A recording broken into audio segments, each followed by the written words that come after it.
नमस्कार, ईटीन और स्वदेश पर आपका स्वागत है। कल की तैयारी में मैं हूं मनीष मीनूगिरी और अगले आधे घंटे में बताऊंगा भारतीय बाजारों में आज क्या हुआ, क्योंकि आज हमने देखा कि भारतीय बाजारों में कई दिनों के बाद एक जबरदस्त मुनाफा वसूली देखने को मिली और कह सकते हैं कि केवल 6-6.5 अंकों से जो है निफ्टी ऑल टाइम हाई छूने से रह गया। इसके क्या मायने हैं और इसका क्या असर कल के बाजार में या इस पूरे हफ्ते के बाजार में देखने को मिल सकता है, क्योंकि हफ्ते के पहले कारोबारी सत्र में ये उम्मीद थी कि भारतीय बाजार जो है रिकॉर्ड बनाते हुए दिखेंगे, लेकिन आज वो कह सकते हैं कि रिकॉर्ड बनते बनते रह गया। तो अगले आधे घंटे में इन्हीं मुद्दों पर चर्चा करेंगे, साथ ही आपके जो सवाल भेजे गए हैं उस पर जो है हमारे जानकारों से समझने की कोशिश करेंगे कि उन शेयरों पर जो आपके पोर्टफोलियो में आपको क्या करना चाहिए। आप भी अपने शो में सवाल भेज सकते हैं, तरीका बेहद आसान है। व्हाट्सअप नंबर स्क्रीन पर फ्लैश हो रहा है, इस नंबर पर जो है आप अपना नाम, शहर का नाम, कितने शेयर आपके पोर्टफोलियो में, किस भाव पे, नजरिया क्या है, ये तमाम जानकारी भेज दीजिए। फिर कल की तैयारी में मैं निश्चित रूप से इस पर चर्चा करूंगा। इसके अलावा आप सोशल मीडिया प्लेटफॉर्म पे भी जाइए, ट्विटर और फेसबुक पे ईटीन और स्वदेश को फॉलो कीजिए, फिर केकेटी लिखिए, फिर स्पेस देकर अपना सवाल भेज दीजिए। केकेटी मतलब कल की तैयारी, वही आपको लिखना वापस से, कितने शेयर आपके पोर्टफोलियो में है, किस भाव पे है, नज़रिया क्या है आपका, आप कौन है, कहाँ से आप ये सवाल भेज रहे हैं। और हमारे जो जानकार होंगे आपकी मुश्किल को आसान करेंगे आज के लिए, वो होंगे रवि सिंह और रोहन मेहता। शेयर इंडिया से हैं रवि सिंह, इसके अलावा टटल वेल्थ से जो है रोहन मेहता है। इन दोनों से समझेंगे कि भारतीय बाजार, रोहन मेहता किरण जानी होंगे हमारे साथ, उनसे ये समझें कि क्या करना चाहिए भारतीय बाजारों में आज के लिए। इन तमाम मुद्दों पर चर्चा होगी, लेकिन सबसे पहले देखिए आज भारतीय बाजारों में हुआ क्या। आज हमने देखा कि बाजार में कहीं ना कहीं एक दबाव देखने को मिला। निफ्टी देखिए 18,881 के आसपास पहुंचा, वहां के आसपास क्लोज हुआ, लेकिन उससे ऊपर हमने देखा एक अच्छी मजबूती देखने को मिली। एक समय जो है 18,887 का इसने ऊपरी स्तर छुआ, वहां से हमने देखा कि कह सकते हैं कि केवल 6-6.5 अंकों की तेजी अगर आ जाती तो आज निफ्टी जो है रिकॉर्ड ऊंचाई को छू लेता, लेकिन वहीं से हमने देखा कि निफ्टी में एक दबाव देखने को मिला और ये दबाव कहीं ना कहीं बैंक निफ्टी की वजह से बना और बैंक निफ्टी की वजह से हमने देखा कि आज जो है निफ्टी भी नीचे की तरफ तेजी से फिसलता हुआ दिखा। बैंक निफ्टी में निफ्टी के मुकाबले आज ज़्यादा गिरावट देखने को मिली। अब कुछ ऐसे स्टॉक्स की बात करें जिसमें निफ्टी में सबसे ज़्यादा दबाव देखने को मिला था, तो कई सारे स्टॉक्स थे जहां पे निफ्टी में हमने दबाव बनते हुए देखा। अदानी इंटरप्राइजेज, हीरो मोटरकॉर्प जैसे स्टॉक्स थे निफ्टी में जहां पे दबाव बनते हुए देखा। इसके अलावा कोटक बैंक देखिए, अदानी पोर्ट जैसे स्टॉक्स थे जिसमें दबाव देखने को मिला, एक्सिस बैंक में दबाव था, एनटीपीसी जैसे स्टॉक्स में जो निफ्टी में गिर रहे थे आज के कारोबार में। लेकिन कुछ ऐसे शेयर भी थे जो गिरते हुए बाजार में एक अच्छी मजबूती दिखा रहे थे। बजाज ग्रुप के शेयर में देखिए, बजाज फाइनेंस, बजाज फिनसर्व जैसे स्टॉक्स में काफ़ी दिनों के बाद एक अच्छी मजबूती देखने को मिली, 2-2.5% की मजबूती के साथ बंद हुए। इसके अलावा एचडीएफसी लाइफ, टेक महिंद्रा में खरीदारी देखने को मिली। आज के ट्रेड में एक इंटरेस्टिंग चीज आप देखेंगे आगे कि इंडेक्स में एक इंडेक्स जो संभालने की कोशिश कर रहा था वो आईटी इंडेक्स था। अब निफ्टी बैंक की बात करें तो निफ्टी बैंक में 12 शेयरों में देखिए 9 शेयर ऐसे थे जहां गिरावट थी, केवल 3 शेयर थे जहां मजबूती थी। Bank of Baroda, PNB, HDFC bank में खरीदारी थी। लेकिन निफ्टी बैंक के गिरने वाले शेयर की बात करें तो तमाम निफ्टी बैंक के शेयर में दबाव देखने को मिला। कोटक बैंक, एक्सिस बैंक, बंधन बैंक, आईसीआईसीआई बैंक के बैंकिंग स्टॉक्स में आज कहीं से ये दिख नहीं रहा था कि हाँ ये पुलबैक रैली दिखाएंगे और बाजार को थोड़ी मजबूती देते हुए दिखेंगे। ऐसा कहीं से देखने को नहीं मिल रहा था बैंकिंग शेयरों में। आज इंडेक्स देखिए कुछ है जहाँ सबसे ज़्यादा दबाव देखने को मिला। ऑटो, बैंक की मैंने बात की, इसके अलावा एफएमसीजी, मेटल था। लेकिन 2 इंडेक्स देखिए आज के ट्रेंड में जहाँ मजबूती थी। आईटी एक ऐसा इंडेक्स था जहां खरीदारी थी, इसके अलावा फार्मा एक ऐसा इंडेक्स था जहां खरीदारी देखने को मिली। अब कह सकते हैं कि डिफेंसिंग बाइंग था या आईटी शेयर में बहुत ज़्यादा गिरावट आ चुकी है, इसलिए पुलबैक था, क्योंकि टीसीएस जैसे दिग्गज आईटी स्टॉक्स में आज के ट्रेड में खरीदारी देखने को मिला। अब कुछ ऐसे स्टॉक्स देखिए जो आज गिरते हुए बाजार में भी एक साल के ऊपरी स्तर पर कारोबार कर रहे थे, एक अच्छी मजबूती दिखा रहे थे। एबॉट इंडिया एक अच्छी मजबूती देखने को मिली। अजमेरा रियल्टी, अशोक लेलैंड, बजाज कंज्यूमर जैसे स्टॉक थे जहां मजबूती देखने को मिली। इसके अलावा देखिए इंजीनियर्स इंडिया में अच्छी खरीदारी देखने को मिली। Godavari power, HDFC life, HP electric जैसे स्टॉक्स थे जो आज एक साल के ऊपरी स्तर पर कारोबार करते हुए दिखे। इसमें से आप गौर करेंगे अधिकांश शेयर जो है छोटे मझोले हैं और मिड कैप इंडेक्स भी आज हरे निशान में कारोबार कर रहा था। तो कहीं ना कहीं छोटे मझोले शेयर में खरीदारी का ट्रेंड अभी भी लगातार बना हुआ है। अब कुछ ऐसे स्टॉक्स देखिए जो आज के हीरो हैं, वहां भी आपको अधिकांश छोटे मझोले स्टॉक्स ही देखेंगे। स्कीपर खबरों के दम पे 20% की मजबूती देखने को मिली। डोनियर, ट्रांसफार्मर एंड रेक्टिफायर्स में एक अच्छी मजबूती। वोकहार्ट फार्मा में अच्छी तेजी देखने को मिली। काफ़ी दिनों के बाद वोकहार्ट फार्मा में आज के ट्रेड में मजबूती देखने को मिली है। इसके अलावा क्रेडिट एक्सेस ग्रामीण में खरीदारी थी। पीटीसी इंडिया, मिश्र धातु जैसे स्टॉक्स से जहां मजबूती थी। इक्लेक्स में हमने देखा कि अच्छी मजबूती देखने को मिली। तो कमोबेश कहीं ना कहीं जो है हमने ये ट्रेंड देखा कि भारतीय बाजारों में एक अच्छी मजबूती तो कह सकते हैं कि नहीं है, आज प्रॉफिट बुकिंग देखने को मिली। और इस प्रॉफिट बुकिंग की वजह से ही जो है हमने क्या देखा कि आज बाजार जो है थोड़े कमज़ोर होते हुए दिखे और बैंक निफ्टी में हमने ज़्यादा गिरावट देखी आज के ट्रेड में। अब हमारे दोनों जानकारों से बात करने का समय शुरू हो चुका है। रोहन, इस गिरावट को, आज के गिरावट को क्या आप प्रॉफिट बुकिंग देखेंगे या इसको बिकवाली के तौर पे देख रहे हैं? सी हाँ हाँ हाँ, मार्केट मार्केट कैप के हिसाब से we are at all time high, Nifty 500 के हिसाब से we are at all time high.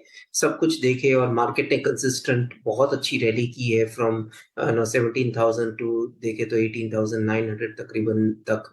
और मार्केट बहुत स्ट्रक्चरली बहुत बुलिश रहा है, तो एक थोड़ा नी जर्क इफेक्ट अच्छा है मार्केट के लिए। एक हेल्दी, जैसे बोल सकते हैं कि करेक्शन तो नहीं बोल सकते, पर healthy profit booking is always good, क्योंकि हर बार ऊपर जाएगा तो जो फॉल भी वो वर्टिकल डाउन ही होगा। पर ये देखने की बात यहाँ पे ये है कि अगर मार्केट जब नीचे गिरा, तब आप मार्केट के शेयर्स देखो तो इतने शेयर्स में कोई गिरावट नहीं हुई थी। जो भी आप देखो, बहुत सारी कंपनीज ऐसी थी जो आज भी ऑल टाइम हाई किया, बहुत सारे मोमेंटम पॉजिटिव स्ट्रांग थे, स्पेसिफिकली मिड कैप और स्मॉल कैप में। तो वहां पे देखने के बाद ऐसा नहीं लग रहा है कि इंडेक्स स्पेसिफिक गिरावट से कुछ बहुत बड़ा डिफरेंस हो जाएगा। पर ओवरऑल बहुत बड़ा बुल साइकिल पे है, स्ट्रक्चरल बुल मार्केट पे है। एक मैं चीज बताऊं आपको, बहुत फनी फनी तो नहीं बट सरप्राइजिंग चीज है। लास्ट 10 साल में जितनी गूगल सर्च हुई है मल्टी बैगर स्टॉक में, वो लास्ट 4 साल के लोवेस्ट सर्च पे अभी है multi bagger stock. Market all time high पे है, पर आप अगर रिटेल पब्लिक की वो देखे कि हैप्पीनेस देखे तो नियर टू जीरो है। So that is the only one reason कि मार्केट यहाँ से रुकने वाली नहीं है, मार्केट का जस्ट चालू होना चालू हुआ है। तौर पे रोहन ये मानते हुए कि बाजार में तेजी जाते हुए अभी भी देखने को मिलेगी। किरण जानी भी हमारे साथ जुड़े हुए हैं जयनाम ब्रोकिंग से। किरण जी, इससे पहले जब मेरी आपसे बात हो रही थी तो आप लगातार तेजी की बात कर रहे थे और हर लेवल पे आपने ये कहा कि गिरावट आएगी, फिर एक तेजी देखने को मिला और कमोबेश यही ट्रेंड देखने को मिला।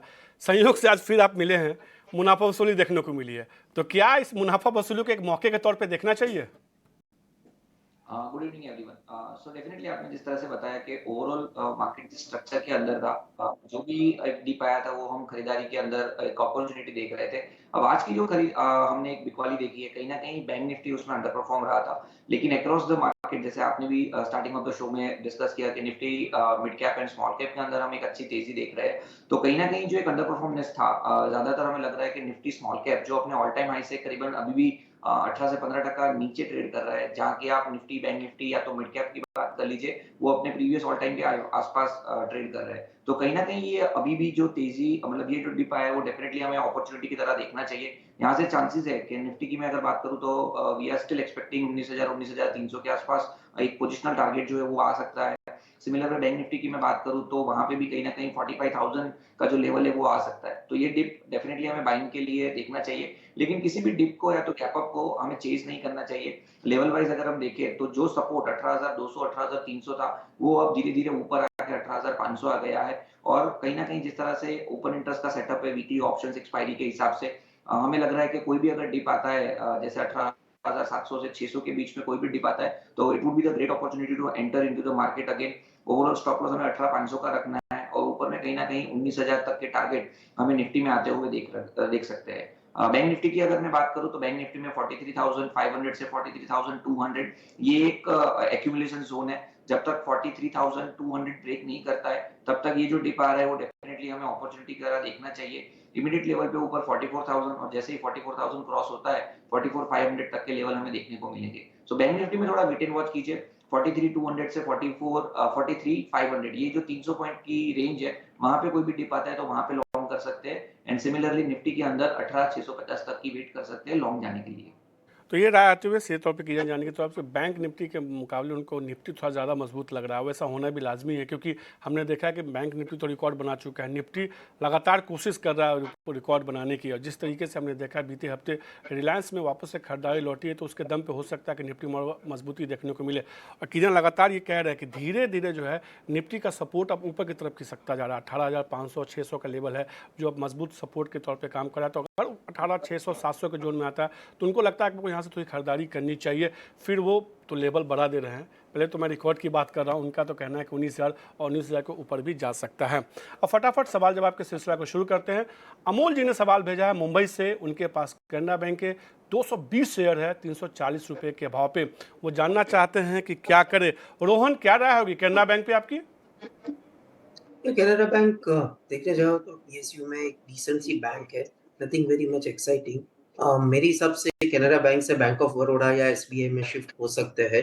ज़्यादा बेटर क्वालिटी, ज़्यादा बेटर एनपीए का नॉन प्रॉब्लम और better value of money making last 1 से 2 साल में आप देख सकते हो। सो बैंक ऑफ बड़ौदा और एसबीआई इज बेटर बैंक, तो आप स्वैप कर सकते हो।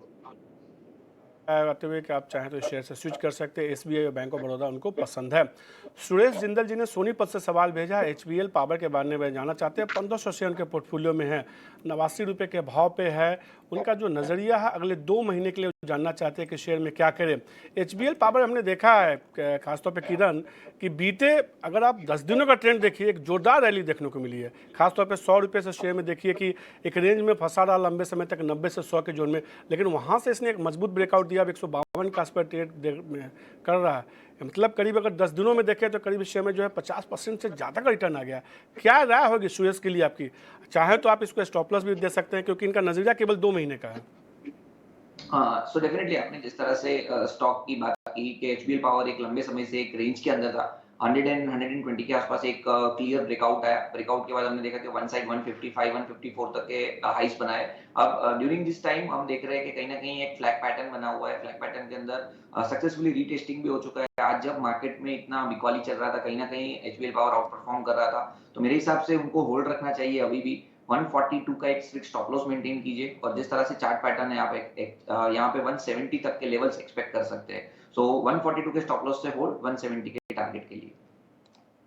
सुरेश जी, शेयर को होल्ड कीजिए, बस 142 का आप इसमें स्टॉपर्स लगा लीजिए, जिससे कि जो आपका मुनाफा है वो सुरक्षित हो जाए। अगर शेयर थोड़ा कमज़ोर भी हो तो आपका मुनाफा कम से कम आपके पास आए। 170 रुपये तक लक्ष्य मान के चल रहे हैं किरण। जो अगला सवाल है, मुकेश पाटिल जी ने प्रकाश इंडस्ट्रीज के बारे में पूछा है। 1250 शेयर के पोर्टफोलियो में है, 52 रुपये 50 पैसे के भाव पे। हमने देखा रोहन कि प्रकाश इंडस्ट्रीज में भी बीते कुछ दिनों में एक अच्छी रैली देखने को मिली है। हालांकि वापस से शेयर में देखिए दबाव देखने को मिल रहा है 2 दिनों से, और पहले भी 70-72 का ऐसा जोन था जहां से शेयर में जो है दबाव देखने को मिलता था। क्या कोई चिंता की बात है या आपको लगता है कि नहीं, इस बार तो ये इस रेजिस्टेंस लेवल को पार कर जाएगा? तो मुझे शॉर्ट टर्म की तो बात पता नहीं है, पर प्रकाश इंडस्ट्री। हेलो। हाँ जी, बताइए। क्या प्रकाश इंडस्ट्री स्टील में कंपनी आज भी देखो कि 10 साल के प्रॉफिट में भी क्रॉस नहीं कर सकी है। 2012 में वो तकरीबन 200 करोड़ का प्रॉफिट करती थी, आज 190 करोड़ का प्रॉफिट कर रही है, जहां पे पूरी स्टील और मेटल साइकिल में यू टर्न आ गया है। तो वो पॉइंट से प्रकाश इंडस्ट्री बहुत स्ट्रॉन्ग कैंडिडेट लॉन्ग टर्म के लिए नहीं लग रही है। सो आई थिंक सो एक टेक्निकल व्यू से आपको पता सकता है कि कहाँ पे एक सपोर्ट जोन है, पर on a long term point Prakash industry is a negative from my side. Kiran ji है। किरण जी, क्या रहोगे प्रकाश इंडस्ट्रीज पे आपकी?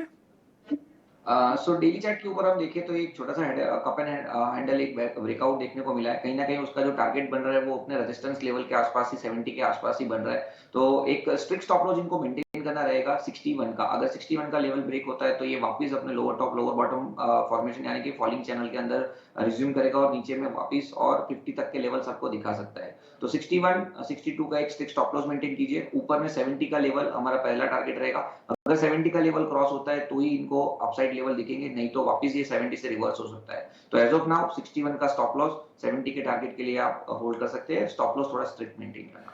तो मुकेश जी, आपके लिए सवाल है, आपकी सलाह है कि रोहन जी ने तो कहीं ना कहीं फंडामेंटल आधार पर शेयर को खारिज किया है, लेकिन जो एक स्टॉप लॉस इसलिए जो है किरण जी ने दिया आपको 61 रुपये का, उसको जरूर लगाइए। अगर वो टूटता है तो आप शेयर से निकल जाइए, एटलीस्ट आपके पास कुछ मुनाफा घर तो आएगा। आरपी शुक्ला जी ने सवाल पूछा है दिल्ली से। चेन्नई पेट्रोलियम के बारे में जानना चाहते हैं। 110 शेयर के पोर्टफोलियो में 301 रुपये के भाव पे। इस शेयर में देखिए किरण, हमने देखा है कि एक अच्छी मजबूती देखने को मिली 250 के जोन से, और जिस तरह से तेजी आई है, मुझे लगता है कि इस तेजी के दौरान इन्होंने खरीदा है। आरपी शुक्ला जी ने क्या राय होगी चेन्नई पेट्रो पे? सो चेन्नई मेट्रो की अगर हम बात करें तो जीआरएम को लेके हमने देखा था कि चेन्नई मेट्रो में एक अच्छी खासी तेजी देखने को मिली। आपने जैसे बताया कि 150 के लेवल से इनफैक्ट तेजी जो स्टार्ट हुई थी, ऊपर में 400 तक के हाई बनाए, वहां से ये स्टॉक कंसोलिडेट होकर 200 तक आया, ऑलमोस्ट 50% का करेक्शन था। वहां से ये कंसोलिडेट होते होते वापस अपने ऑल टाइम हाई के आसपास ट्रेड कर रहा है। क्लियर कट एक राउंडिंग बॉटम पैटर्न और रिसेंटली अगर मैं देखूं तो cup and handle pattern breakout देखने को मिल रहा है। मेरे हिसाब से इनको होल्ड रखना चाहिए। जिस तरह का चार्ट पैटर्न है, काफी स्ट्रॉन्ग चार्ट पैटर्न है। मोमेंटम इंडिकेटर भी बुलिश जोन के अंदर ट्रेड कर रहे हैं और वॉल्यूम भी काफी अच्छे हो रहे हैं। तो मेरे हिसाब से इनको होल्ड रखना चाहिए। कोई भी डिप आता है तो भी आप लॉन्ग कर सकते हैं। 360 का एक स्ट्रिक्ट स्टॉप लॉस मेंटेन कीजिए और जिस तरह के चार्ट पैटर्न है, डेफिनेटली आप ऊपर में 450 से 500 तक के टारगेट एक्सपेक्ट कर सकते हैं। लेकिन इतने टारगेट के लिए आपको डेफिनेटली इसको 3 से 6 महीने तक का होल्ड रखना पड़ेगा। तो अगर आपका थोड़ा लंबा समय का नजरिया है तो 360 के स्टॉप लॉस से होल्ड रख सकते हैं। शुक्ला जी, नजरिया थोड़ा लंबा कीजिए। 450 से लेकर 500 तक का लक्ष्य देखने को मिल सकता है। दिशा जैन ने आगरा सवाल पूछा है, एल फाइनेंस के बारे में जानना चाहती है। 500 शेयर इनके पोर्टफोलियो में है, 95 रुपये के भाव पे। इस शेयर में देखिए, हमने देखा है कि कंपनी को ओवरऑल परफॉर्मेंस काफ़ी बेहतर देखने को मिले रोहन, और ये कहीं ना कहीं शेयर में दिख भी रहा है। 80-81 के जोन से एक अच्छी मजबूती देखने को मिली और ये शेयर अब मल्टी ईयर हाई पे कारोबार कर रहा है। क्या राय होगी एल फाइनेंस पे आपकी? एल फाइनेंस अब देखें तो क्या हुआ है कि इतने सालों तक कंसोलिडेट किया है कंपनी में, कहीं ना कहीं बहुत बड़ा स्ट्रक्चरल चेंज आया, एनपीए का वॉलेटिलिटी इश्यूज और कहीं ना कहीं कोई भी कंपनी का डाइवर्जन से लेके, और एनबीएफसी खुद भी इतना ग्रो नहीं की है। तो ये टाइम ऐसा लग रहा है कि एनबीएफसी में एक यू टर्न आ रहा है। कभी भी कोई कंट्री जब ग्रोथ करती है तो नॉन बैंकिंग फाइनेंशियल में बहुत अच्छा ग्रोथ आ रहा है, और L being the brand name एक अच्छा चीज 1 से 2 साल में हो सकता है। तो अभी के हिसाब से होल्ड भी कर सकते हो और नया भी बाय कर सकते हैं। बुक करने की जगह अभी नहीं लग रही है कोई। ऋषा जी, शेयर को होल्ड कीजिए। आप चाहें तो थोड़ा अगर नीचे आता है तो वापस एक थोड़ी खरीदारी भी कर सकता है। रोहन की तरफ से इस शेयर पर मोहर लगती है, उनको पसंद है ये शेयर। दानिश जी ने सवाल भेजा है दिल्ली से, रेणुका शुगर के बारे में जानना चाहते हैं। 1700 शेयर है उनके पोर्टफोलियो में, 59 रुपये के भाव पे। किरण जी, क्या राय होगी? वैसे भी हमने शुगर शेयर में देखा है, एक दिन तेजी, 2 दिन तेजी, उसके बाद उससे ज़्यादा बड़ी गिरावट, और कमोबेश यही ट्रेंड रेणुका शुगर में देखने को मिल रहा है कि 2 कदम आगे 5 कदम पीछे जा रहा है शेयर। क्या राय होगी शेयर पे?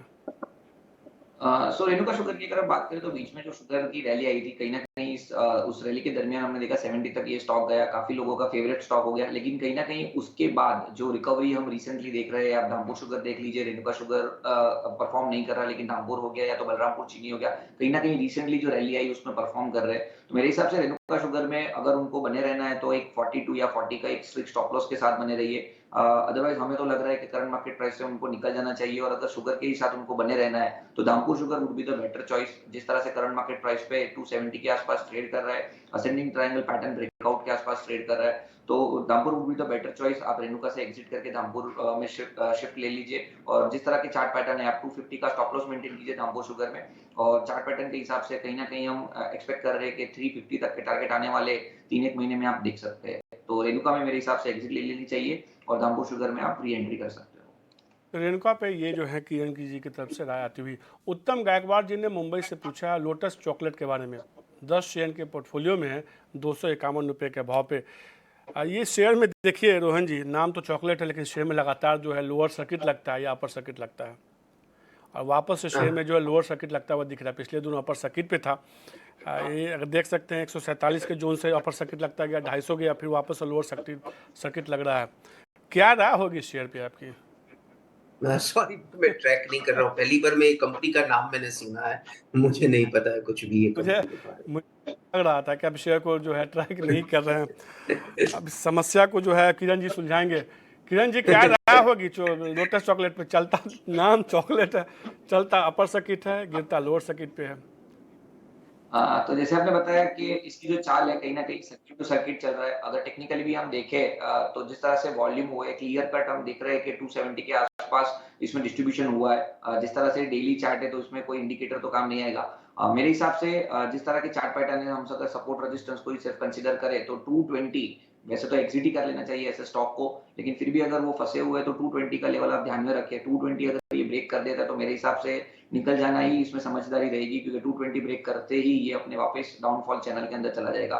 तो as of now, as per technical chart, 220 के हिसाब से आप इसको होल्ड रखिए। 220 is the very strict stop loss. जी, आपके लिए तो बेहतर है कि अभी 191 रुपये का आपको नुकसान हो रहा है, आप अभी ही निकल जाए, क्योंकि फंडामेंटल तौर पे रोहन इतने सारे शेयरों को ट्रैक करते हैं, उन कह रहे हैं कि शेयर ही मैंने कभी ट्रैक नहीं किया। किरण जी कह रहे हैं कि इसका इंडिकेटर पता ही नहीं क्या है, क्योंकि लगातार शेयर तो अपर सर्किट चल रहा है या लोअर सर्किट चल रहा है। तो एक बार के लिए आप शेयर से निकल जाइए। कई सारे शेयर अभी हमारे जानकार बताएंगे वीआईपी स्टॉक्स में, आप चाहें तो वहाँ निवेश कर सकते हैं। अच्छे शेयर में निवेश करने का फ़ायदा ये होता है कि कम से कम उसमें मुनाफा आता है, थोड़ा नज़रिया लंबा रखना होता है।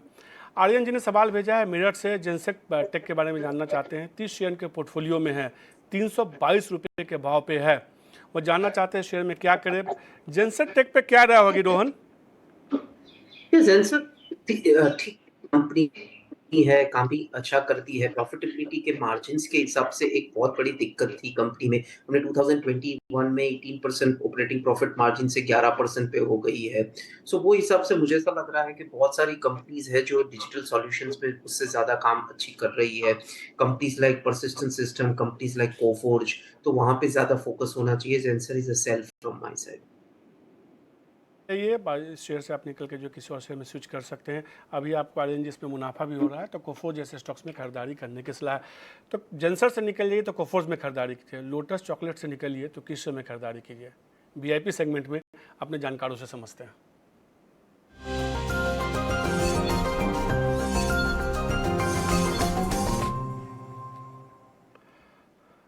रोहन जी, लोटस चॉकलेट आप नहीं फॉलो करते हैं, नहीं पता है, उसके एवज में चूंकि आप दोनों की तरफ से शेयर में जो है कहीं ना कहीं सेल का मोहर लगता हुआ दिखा है, तो कोई शेयर आप बताइए हमारे जानकार को, हमारे दर्शकों को, उत्तम गायकवाड़ जी को, जिसमें वो स्विच कर सकते हैं, उसको खरीद सकते हैं। आपकी तरफ से सबसे पहले रोहन जी कौन सा शेयर होगा?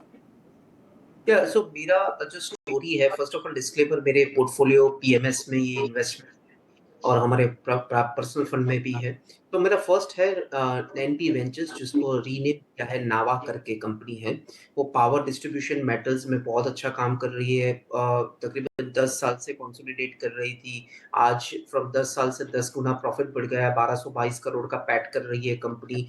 बहुत बड़ा यू टर्न कंपनी में आ रहा है और बहुत अच्छे valuation, nearly over 4 times P पे मिल रहा है। तो ये साल हमको लग रहा है कि तकरीबन 500 रुपए का टारगेट लेके ही इसमें निवेश कर सकते हैं। और ये कंपनी अब देखने जाओ कि हम बहुत सारी बात करते हैं, हम इसमें करें और बड़ी इस कंपनी से ये करिए, पूरी स्ट्रक्चर्ड कंपनी 4 टाइम्स के पी पे मिल रही है। तो हम बोल सकते हैं कि एक मुफ्त के वैल्यूएशन पे आपको मिल रही है कंपनी, जो 1222 करोड़ का प्रॉफिट कर रही है और 10 साल से प्राइस वही का वही है। तो नावा फ्रॉम माय साइड। खरीदारी करने की सलाह दे रहे हैं रोहन। 500 रुपये का लक्ष्य, 1 साल का आपको नज़रिया रखना होगा। आपकी तरफ से कोई एक और शेयर रोहन? या सो मेरा दूसरा इन्वेस्टमेंट है, उसमें भी हमारा निवेश है, वो है रेमंड। रेमंड की बात करें तो पूरा आप फैशन की दुनिया देखो तो जहाँ पे 70-80 टाइम्स पे चल रही है, रेमंड एक ही कंपनी है जो आज भी आपको 10 टाइम्स पे मिल रही है।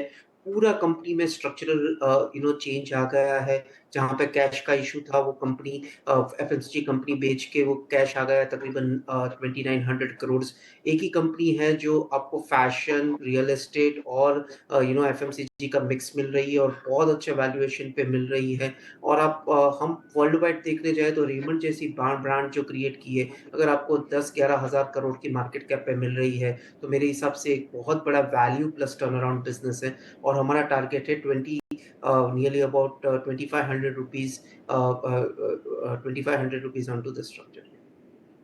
और रेमंड, दो शेयर जो है रोहन की तरफ से खरीदारी करने की सलाह। नावा में वो 500 रुपये का लक्ष्य मानना है। रेमंड में उनको लगता है 2500 रुपये तक का लक्ष्य देखने को मिल सकता है। किरण जी, आपकी तरफ से कौन से शेयर होंगे? सो हमारी तरफ से 2 कॉल है, दोनों बाई तरफ है। पहला है पॉली मेडिक्योर। पहली मेडिक्योर अगर हम देखें तो डेली चार्ट पे कहीं न कहीं 1100 तक के जो लेवल थे उसका ब्रेकआउट देके आज हम वहाँ पे एक पुल बैक देख रहे हैं। इंट्राडे चार्ट्स के ऊपर भी आप देखोगे तो कहीं न कहीं एक रेक्टेंगल पैटर्न ब्रेकआउट हमें देखने को मिला था। 1030 वो कंटिन्यू है।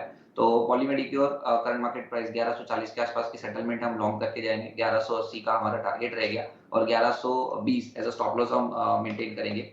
दूसरा जो कॉल है वो केपीआर मिल है। हमने लास्ट वीक भी यही स्टॉक डिस्कस किया था समवेयर अराउंड 620 के आसपास। वहां से स्टॉक में कहीं ना कहीं 650 तक के हाइस बने हैं। अब 650 के हाई 2 बार बने और वहां से रिट्रेसमेंट है। रिट्रेसमेंट में क्लियर कट इसने एक फ्लैग पैटर्न बनाई थी और आज उस पैटर्न में से ब्रेकआउट देखने को मिला है। मोमेंटम इंडिकेटर भी बुलिश जोन में वापस बुलिश टर्न किया है और साथ ही साथ जिस तरह से वॉल्यूम हुए, हमें लग रहा है कि केपीआर मिल में एक अच्छा खासी रैली देख सकते हैं आने वाले दिनों के अंदर।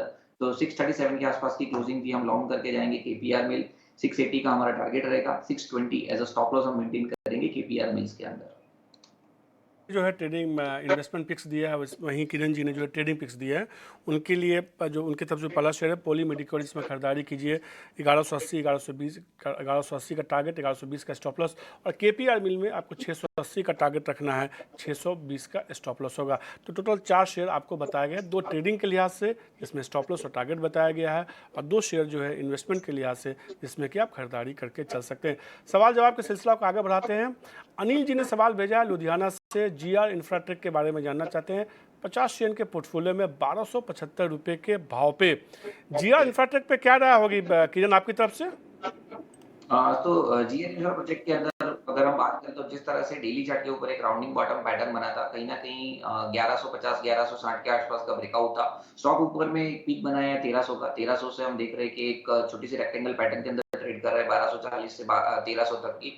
तो जब तक 1240 तोड़ता नहीं है तब तक डेफिनेटली इनको होल्ड रखना चाहिए। जैसे ही 1240 टूटता है तो इनको एक बार के लिए एग्जिट कर देना चाहिए, और अगर नीचे में 1240 नहीं टूटता है तो हमारा पहला टारगेट 1300 तक का रहेगा, और जैसे ही 1300 का लेवल क्रॉस होगा उसके बाद एक नई इसमें अपसाइड 1400 तक की ओपन होगी, ऐसा हमें लग रहा है। तो एज ऑफ नाउ साइडवेज है, 1240 का स्ट्रिक्ट स्टॉप लॉस के साथ होल्ड रखना चाहिए। होल्ड करने के सिला जीआर इंफ्रा प्रोजेक्ट को आप होल्ड करके चल सकते हैं। आनंद तिवारी जी ने दिल्ली से सवाल भेजा है, प्राज इंडस्ट्रीज के बारे में जानना चाहते हैं। 60 शेयर के पोर्टफोलियो में 390 रुपये के भाव पे, इनका नज़रिया छोटा है, 2 महीने के लिए जानना चाहते हैं। जब भी एथेनॉल की स्टोरी आती है रोहन, तो हम देखते हैं कि प्राज में इंट्राडे में एक अच्छी मजबूती देखने को मिलती है, फिर वापस शेयर कमज़ोर हो जाता है। हालांकि बीते कुछ दिनों में देखें तो शेयर में तो खरीदारी का रुझान देखने को मिला, और 1-1.5 महीनों का ट्रेंड देखें तो क्या राय होगी शेयर पे? 198 रुपये का इनको प्रॉफिट हो रहा है, ये होल्ड करे या निकल जाए? क्रिकेट टीम आईपीएल जैसी है, बहुत अच्छा करती है, आईसीसीआई में नहीं करती, तो लॉन्ग टर्म अच्छा नहीं कर रही है। तो मेरे हमारे हिसाब से अभी 2-3 क्वार्टर देखे, बिकॉज़ सी कंपनी जो है, जो काम है वो बहुत फैंटास्टिक है, पर कहीं न कहीं रिजल्ट से या मार्केट स्ट्रक्चर से इतना परफॉर्म नहीं कर रही है। अभी हम फंडामेंटल पॉइंट पे देखें तो हमको रीज़न्स ही नहीं मिल रहे हैं कि क्यों परफॉर्म नहीं कर रही है। तो जहाँ पे रीज़न नहीं मिलते, वहाँ पे बहुत बड़ा रीज़न हो सकता है। तो मेरे हिसाब से let us wait for the time. अभी आप होल्ड कर सकते हो, पर ज़्यादा बाइंग 1-2 क्वार्टर के रिजल्ट के बाद ही करो। शेयर को होल्ड करके चल सकते हैं। 1-2 क्वार्टर के नतीजे देख लिए, उसके बाद आप डिसाइड कीजिए कि और शेयर खरीदने हैं कि नहीं खरीदने हैं। किरण जी और रोहन, आपका शुक्रिया मेडिटेन और स्वदेश को समय देने के लिए, तमाम शेयरों पर चर्चा करने के लिए, वीआईपी स्टॉक्स बताने के लिए। तो कल की तैयारी में आज के लिए इतना ही, मुझे दीजिए इजाज़त, नमस्कार।